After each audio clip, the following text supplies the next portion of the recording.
कहानी की शुरुआत मैथ्यू नाम के एक लड़के से होती है। वह हमेशा अकेला रहता था और अपनी पहली नॉवल समवन फ्रॉम बिहाइंड को पूरा करने में लगा हुआ था। वह एक अनाथ लड़का था जिसका सपना एक बड़ा राइटर बनना था। मैथ्यू की सबसे बड़ी उम्मीद यही थी कि उसकी नॉवल किसी पब्लिशर को पसंद आ जाए। अगर ऐसा हो जाता तो उसकी जिंदगी और उसकी पैसों की हालत पूरी तरह बदल सकती थी। हर दिन मैथ्यू मजदूरी का काम करता था। वह एक कार्गो ट्रक के साथ सामान ढोने का काम करता था। उसका काम अलग अलग जगहों पर सामान पहुंचाना और उठाना होता था। कभी उसे खाने का सामान उठाना पड़ता था तो कभी कपड़ों के बड़े बड़े डिब्बे। कई बार उसे रेस्टोरेंट का कचरा तक उठाना पड़ता था और कभी कॉलेज स्टूडेंट्स का सामान भी ले जाना पड़ता था। एक दिन मैथ्यू यूनिवर्सिटी कैंपस में डिलीवरी देने पहुंचता है। तभी उसकी नजर एक फेमस नॉवेलिस्ट पर पड़ती है जो लिटरेचर स्टूडेंट्स को सेमिनार दे रही होती है। उस राइटर का नाम एलिस होता है। एलिस बहुत खूबसूरत और जवान दिखती है। उसे देखते ही मैथ्यू उसके प्यार में पड़ जाता है। ये बिल्कुल पहली नजर वाला प्यार था। मैथ्यू लगातार एलिस को देखता रहता है। तभी उसका दोस्त उसे अचानक पकड़ DDH कर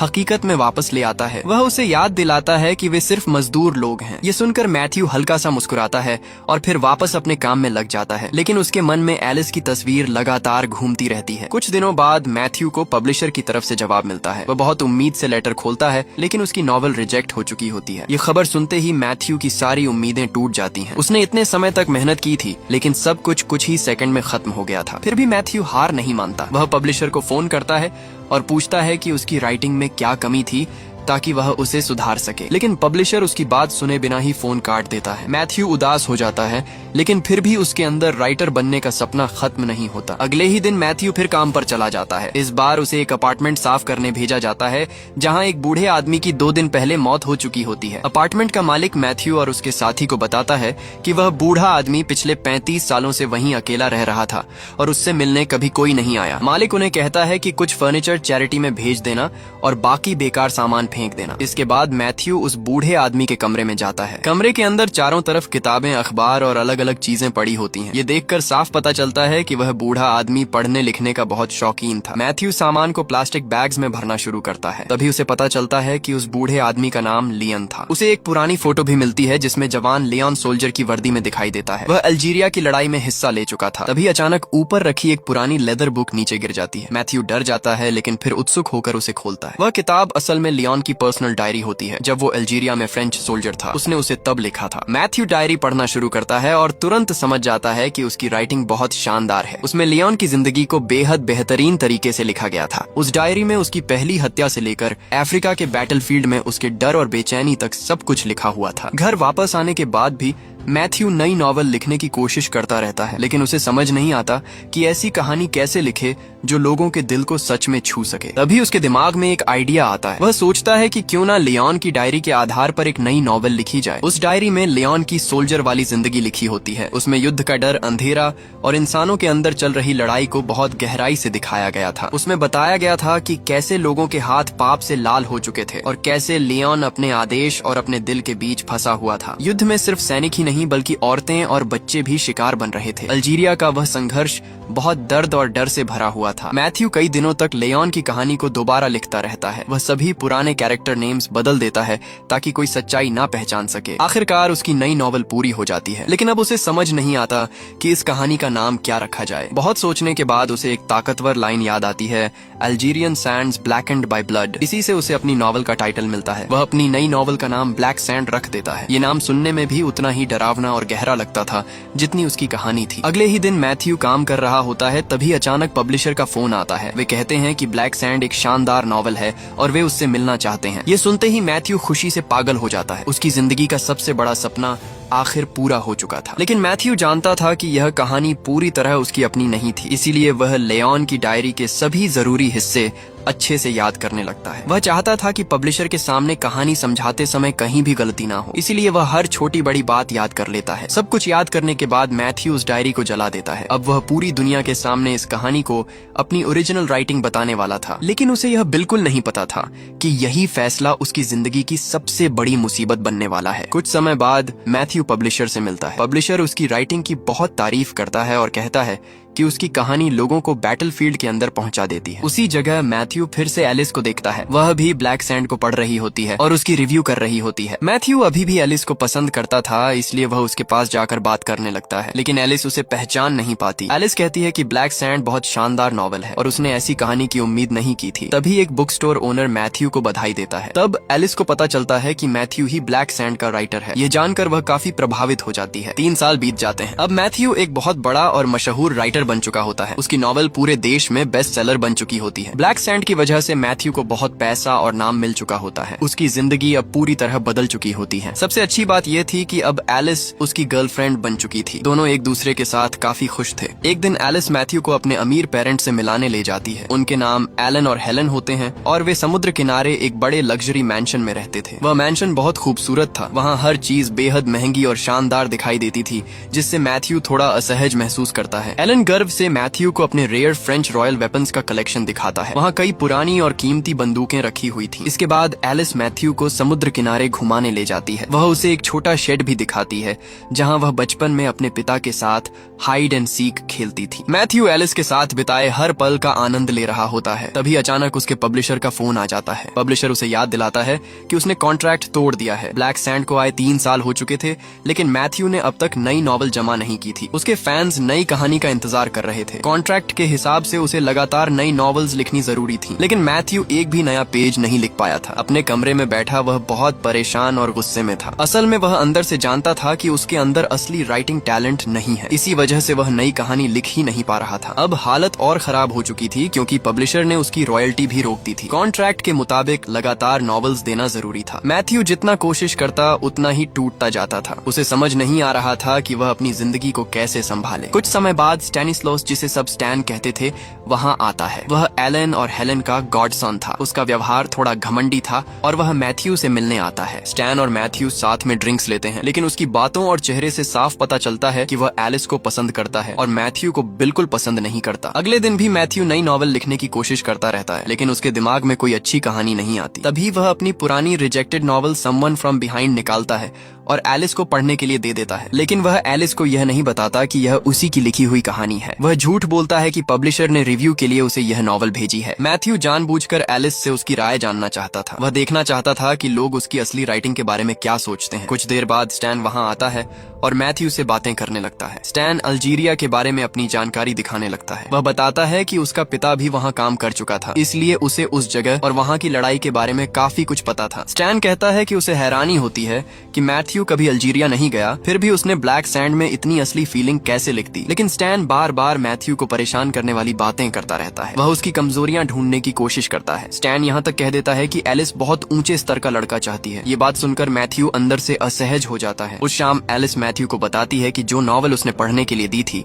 वह बहुत खराब है। वह कहती है कि कहानी इतनी बोरिंग थी कि वह उसे पूरा भी नहीं पढ़ पाई। उसे यकीन था कि कोई पब्लिशर ऐसी नॉवल कभी एक्सेप्ट नहीं करेगा। ये सुनकर मैथ्यू अंदर ही अंदर टूट जाता है। अब उसे यकीन होने लगता है कि ब्लैक सैंड की सफलता उसकी अपनी नहीं थी। बहुत दिन गुजरते जाते हैं। एक सुबह ब्रेकफास्ट के दौरान मैथ्यू को बैंक से फोन आता है। बैंक वाले बताते हैं कि उसका क्रेडिट कार्ड लिमिट से ऊपर जा चुका है और उसे तुरंत पेमेंट करनी होगी। मैथ्यू बुरी तरह घबरा जाता है, क्योंकि उसका अकाउंट लगभग खाली हो चुका था। उसकी रॉयल्टी पहले ही बंद हो चुकी थी। वह नई नॉवल नहीं लिख पा रहा था और यही बात उसके डर और कमजोरी को और बढ़ा रही थी। परेशान होकर मैथ्यू खुद को चोट पहुंचाता है और फिर हॉस्पिटल चला जाता है। वहाँ वह झूठ बोलता है कि उस पर कुछ लुटेरों ने हमला किया था। असल में वह नहीं चाहता था कि एलिस और उसका परिवार जान जाए कि वह अंदर से टूट चुका है और खुद को नुकसान पहुंचा रहा है। उधर स्टैन को मैथ्यू पर शक होने लगता है। उसे महसूस होता है कि मैथ्यू कुछ बड़ा छुपा रहा है। घर लौटने के बाद भी पब्लिशर लगातार मैथ्यू को नई नॉवल के लिए परेशान करता रहता है, लेकिन मैथ्यू हर बार सिर्फ झूठे वादे करता है, क्योंकि उसने अभी तक एक पैराग्राफ भी नहीं लिखा था। दूसरी तरफ एलिस के पिता एलन अपने होने वाले दामाद को लेकर परेशान दिखाई देते हैं। तभी वह मैथ्यू को एक लेटर देते हैं। जब मैथ्यू वह लेटर खोलता है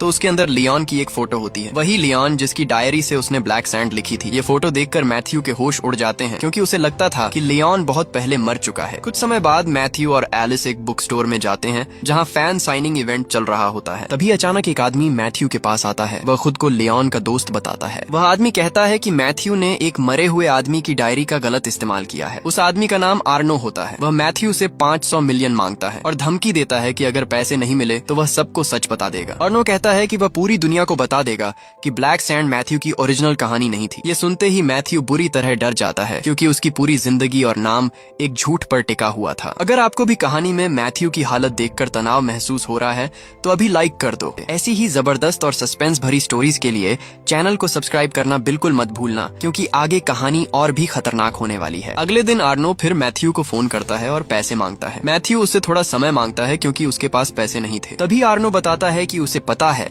एलिस और उसका परिवार इस समय यार्ड में घूम रहे हैं। इसका मतलब वह उनके घर पर नजर रख रहा था। अब मैथ्यू पूरी तरह फंस चुका था। मजबूरी में वह आर्नो से वादा करता है कि वह उसे एलन के कलेक्शन की एक बहुत महंगी पिस्टल देगा। मैथ्यू को बिल्कुल पता नहीं होता कि उसके पीछे स्टैन खड़ा होकर उसकी पूरी बात सुन चुका है। उसने पिस्टल वाली सारी बातचीत सुन ली थी। उस रात मैथ्यू चुपके से एलन के कलेक्शन वाली पिस्टल चुराने निकलता है। वह एलन का गोल्फ ग्लव पहन लेता है ताकि फिंगरप्रिंट्स ना रहें। फिर वह एक खिड़की तोड़ देता है ताकि सबको लगे कि घर में चोरी हुई है। इसके बाद वह पिस्टल लेकर अपने कमरे में छुपा देता है। अगली सुबह पुलिस एलन के घर पहुंचती है और चोरी की जांच करती है। मैथ्यू और एलिस घर में अलार्म सिस्टम लगाने की सलाह देते हैं, लेकिन दूसरी तरफ स्टैन का शक और बढ़ चुका था। वह मैथ्यू की पिछली बातें याद करता रहता है और उसे लगता है कि कुछ गड़बड़ जरूर है। कुछ समय बाद एलिस और उसके पिता समुद्र किनारे टहलने चले जाते हैं। मैथ्यू उनके साथ नहीं जाता और घर पर ही रुक जाता है। इसी दौरान स्टैन चुपके से मैथ्यू के कमरे में घुस जाता है। वह वहाँ सबूत ढूंढने की कोशिश करने लगता है। तभी उसे एक वुडन बुक बॉक्स दिखाई देता है। वह उसे खोलता है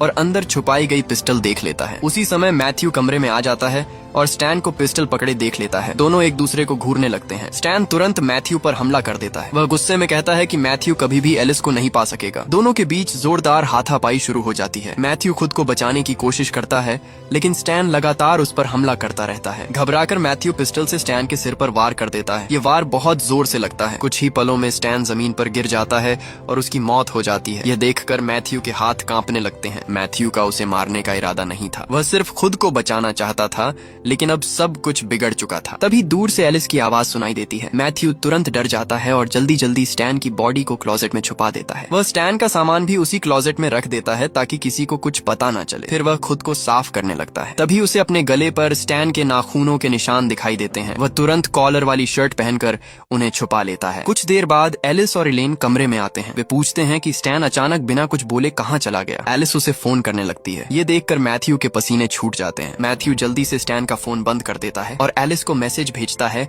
कि स्टैन किसी जरूरी काम से चला गया है। उस शाम सभी लोग साथ बैठकर डिनर कर रहे होते हैं। तभी अचानक छत से कुछ बूंदें डाइनिंग टेबल पर गिरने लगती हैं। मैथ्यू डर जाता है और उसे लगता है कि यह स्टैन का खून है जो ऊपर से रिस रहा है। उसका चेहरा डर से सफेद पड़ जाता है, लेकिन कुछ ही देर बाद उसे पता चलता है कि वह सिर्फ उसका डर था। असल में वह खून उसकी अपनी नोज ब्लीड का था। एलिस उसकी मदद करने की कोशिश करती है, लेकिन मैथ्यू गुस्से में वहाँ से उठ जाता है और तुरंत क्लोजेट चेक करने भागता है। वह क्लोजेट खोलता है और राहत की सांस लेता है, क्योंकि वहाँ कहीं भी खून नहीं फैला होता। थोड़ी देर बाद एलिस अपने डॉग के साथ मैथ्यू के कमरे में आती है, लेकिन डॉग अचानक क्लोजेट के सामने जोर जोर से भौंकने लगता है। यह देखकर मैथ्यू और ज्यादा परेशान हो जाता है। वह गुस्से में एलिस से तुरंत कमरे से जाने को कह देता है। उस रात जब सब लोग सो जाते हैं, तब मैथ्यू चुपके से अपने इन लॉज के शेड में जाता है और वहाँ से कुछ टूल्स उठाता है। फिर वह स्टैन की बॉडी को एक मैट में लपेट देता है। उसका शरीर पतला था, लेकिन फिर भी वह पूरी ताकत लगाकर बॉडी को नीचे गिराता है। इसके बाद वह बॉडी को घसीटते हुए समुद्र किनारे ले जाता है। उसका इरादा बॉडी को हमेशा के लिए पानी में डुबाने का था। मैथ्यू कुछ भारी मेटल वेट्स ढूंढता है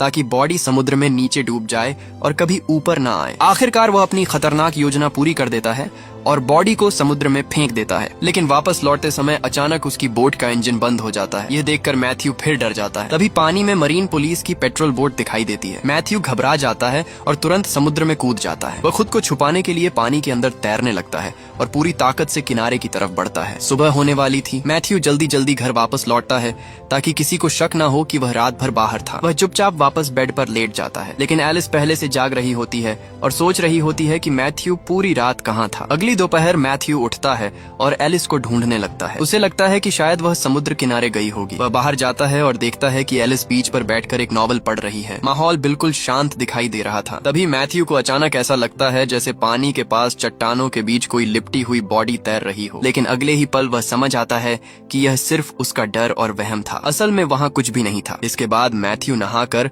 जल्दी से वह चोरी की हुई पिस्टल आर्नो को देने चला जाता है। आर्नो उस पुरानी पिस्टल को देखकर बहुत खुश हो जाता है, क्योंकि वह काफी कीमती एंटीक वेपन थी। फिर आर्नो एक बड़ा सच बताता है। वह कहता है कि वह लियोन का बेटा है। वह यह भी बताता है कि जब लियोन जिंदा था तब वह कभी अपने पिता से मिलने नहीं आया, लेकिन अब डायरी फेमस हो चुकी थी, इसलिए वह फायदा उठाना चाहता था। असल में आर्नो सिर्फ मैथ्यू से पैसे ऐंठना चाहता था और इसी वजह से वह उसे लगातार ब्लैकमेल कर रहा था। घर वापस लौटते ही मैथ्यू को एलिस का बदला हुआ व्यवहार दिखाई देता है। वह उससे काफी नाराज लग रही होती है। एलिस मैथ्यू पर चीटिंग करने का आरोप लगाती है। वह पूछती है कि पिछली रात वह कहाँ था। मैथ्यू बार बार इनकार करता है, लेकिन एलिस उसके फोन पर आए कई कॉल्स दिखाती है। एलिस को लगता है कि वह कॉल्स किसी दूसरी लड़की की थीं, जबकि असल में वे सभी आर्नो के फोन थे। मैथ्यू परेशान होकर एलिस को समझाने की कोशिश करता है। वह कहता है कि एलिस ही उसकी जिंदगी की पहली और आखिरी लड़की है। वह बताता है कि पहली बार एलिस को देखते ही वह उससे प्यार करने लगा था, लेकिन उस समय वह सिर्फ एक गरीब मजदूर था। फिर ब्लैक सैंड की सफलता ने उसकी पूरी जिंदगी बदल दी। उसी की वजह से दोनों एक दूसरे के करीब आए। आखिरकार मैथ्यू सच बोल देता है। वह मान लेता है कि वह कोई महान राइटर नहीं है और ब्लैक सैंड पूरी तरह उसकी अपनी कहानी नहीं थी। वह डरते हुए कहता है कि उसे हमेशा यही डर था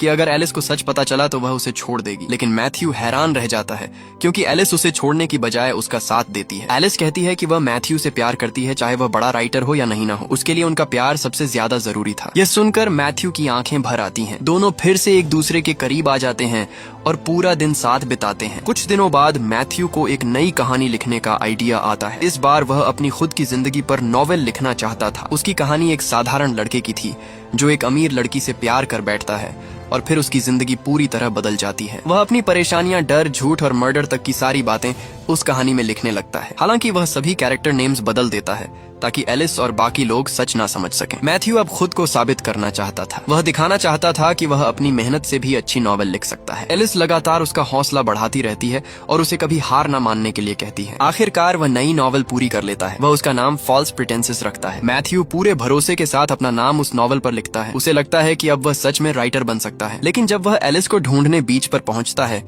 तब उसके पैरों तले जमीन खिसक जाती है। वह देखता है कि पुलिस ने समुद्र से स्टैन की बॉडी ढूंढ निकाली है। ये देखकर मैथ्यू फिर डर से कांपने लगता है। उसे महसूस होता है कि उसकी परेशानियां कभी खत्म नहीं होंगी। कुछ समय बाद पुलिस घर पहुंचती है और सबको बताती है कि स्टैन के नाखूनों के अंदर किसी की स्किन मिली है। इसका मतलब साफ था कि मरने से पहले स्टैन ने अपने अटैकर को खरोंचा था। पुलिस घर के सभी लोगों और स्टैन को जानने वाले लोगों का डीएनए टेस्ट करवाना चाहती थी। ये टेस्ट रविवार को पेरिस में होने वाला था। ये सुनते ही मैथ्यू की हालत खराब हो जाती है। उसी समय आर्नो फिर उसे फोन करता है और ज्यादा पैसे मांगने लगता है। अब मैथ्यू पूरी तरह टूट चुका था। अगर वह डीएनए टेस्ट देता तो तुरंत पकड़ा जाता और मृत्यु के अपराध में जेल चला जाता। वह लगातार सोचने लगता है कि इस मुश्किल से कैसे निकले और खुद को कैसे बचाए। अगले दिन एलिस और उसके पेरेंट्स पेरिस जाने के लिए निकल जाते हैं। वे स्टैन के फ्यूनरल में शामिल होने वाले थे। मैथ्यू उनके साथ नहीं जाता। वह झूठ बोलता है कि उसे पब्लिशर के साथ मीटिंग करनी है। जाने से पहले मैथ्यू अपनी नई नॉवेल फॉल्स प्रिटेंसेस एलिस को दे देता है और उससे पढ़ने के लिए कहता है। वह एलिस से वादा करता है कि रविवार को डीएनए टेस्ट के लिए वह पेरिस पहुंच जाएगा। इसके बाद मैथ्यू आर्नो से मिलने जाता है जो लगातार उससे पैसे मांग रहा था। मैथ्यू अब आर्नो से छुटकारा पाना चाहता था,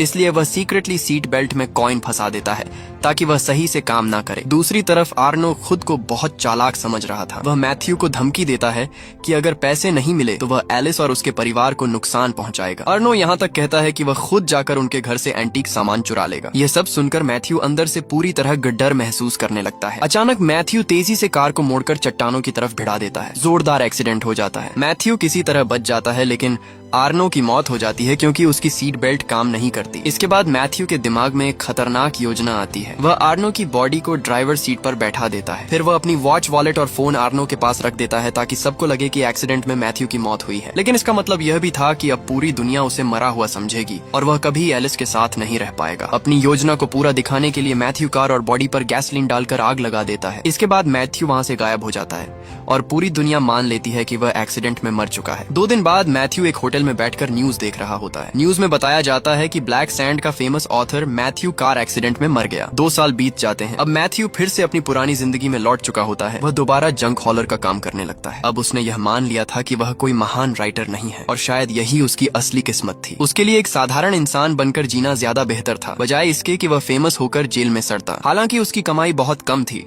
लेकिन उसकी जिंदगी अब शांत थी। उसे हर समय झूठ बोलकर डर में नहीं जीना पड़ता था। एक दिन तेज बारिश होने लगती है और पूरा शहर भीग जाता है। मैथ्यू काम खत्म करके घर लौट रहा होता है। रास्ते में वह एक बुक स्टोर के पास से गुजरता है। तभी उसकी नजर वहाँ लगे एक बड़े पोस्टर पर पड़ती है। पोस्टर में उसकी अपनी फोटो लगी होती है। ये देखकर मैथ्यू पूरी तरह रुक जाता है। वह देखता है कि उसकी नॉवेल फॉल्स प्रिटेंसेस अब पब्लिश हो चुकी थी और पूरे यूरोप में बेस्ट सेलर बन गई थी। असल में एलिस ने उसकी दी हुई नॉवेल पब्लिशर को दे दी थी और लोगों को वह कहानी बहुत पसंद आई थी। लेकिन मैथ्यू के लिए सबसे बड़ा झटका अभी बाकी था। वह बुक स्टोर के अंदर एलिस को देखता है। उसके साथ एक छोटा बच्चा भी होता है। मैथ्यू तुरंत समझ जाता है कि वह बच्चा उसका अपना बेटा है। यह देखकर मैथ्यू की आंखें भर आती हैं। वह अपने ही बेटे को गले तक नहीं लगा सकता था क्योंकि पूरी दुनिया उसे मरा हुआ मानती थी। वह दूर खड़ा होकर सिर्फ एलिस और अपने बच्चे को देखता रहता है। तभी अचानक एलिस की नजर बुक स्टोर के दरवाजे की तरफ जाती है और इसी के साथ कहानी खत्म हो जाती है। अगर आपको ये कहानी अच्छी लगी तो लाइक बिल्कुल मत भूलना और सब्सक्राइब कर लेना और भी वीडियोस के लिए।